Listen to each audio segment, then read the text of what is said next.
I'm Pepyn Dinandt, 60 years of age, Dutch, married, 4 kids. The last 30 years I've been doing transformations. My name is Westley. I spent 25 years as an infantry officer commanding soldiers on operations globally. I've spent about 12 years in business, and I've noticed there's an awful lot of stuff that I think the military does really well that could assist business. I sat down with Westley, a decorated former military commander, and we developed a 9-step model. 9 steps to rescue and transform organizations. The business has a problem. This is the opportunity as a leader to come in and use that burning platform to galvanize the organization into change and to establish yourself as the person that's going to get that done.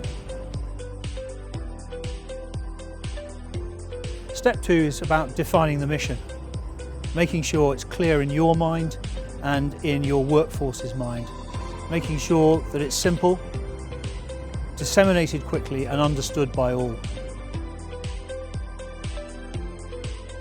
Now is the time to really get to know your markets, your customers, to get to know your competition, to get to know your own strengths and weaknesses, and to get to know the strengths and weaknesses of your competition. Evaluate these because they will be key to whether the following steps will be successful or not. And maybe even you may have to revise the mission if suddenly you see that the situation under step 3 is worse than you thought.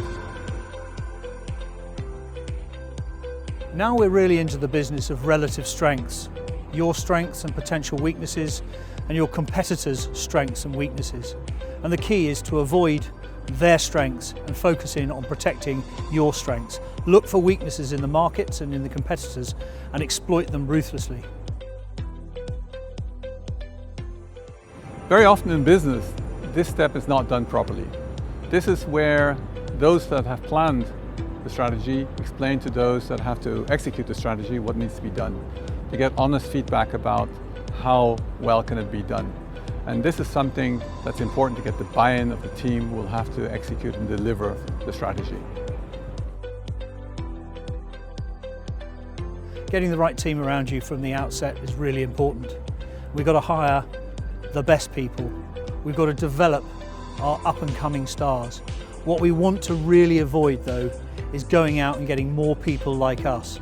People that aren't creative, people that won't challenge, and effectively become a community of mini-me's. Every organization is different. Some are large, some are small, some are bloated, some are lean. But the most important thing is to figure out what structure you need to have a maximum impact for your plan. You've gone through steps 1 to 7 and now it's time to deliver. This is where the leader succeeds or fails. But the important lesson here is always be aware that no plan survives first contact. So be flexible, be close to the action so that you don't fail on step 8. Why is the after-action review important? Because it's going to define best practice. The leader needs to drive the process, and people have got to feel that they're safe about criticising the leadership, the plan. It's about defining what went well and capturing that, and examining what didn't go so well and saying, so what are we going to do next time? For us, this is a key step. It's the last step because it's the step that you look at the whole plan, how it's been done, how it's been executed. And this is something, unfortunately, that's not done enough in business. This is something business should do a lot more of. In the military, it has led to many best practices and a learning organization.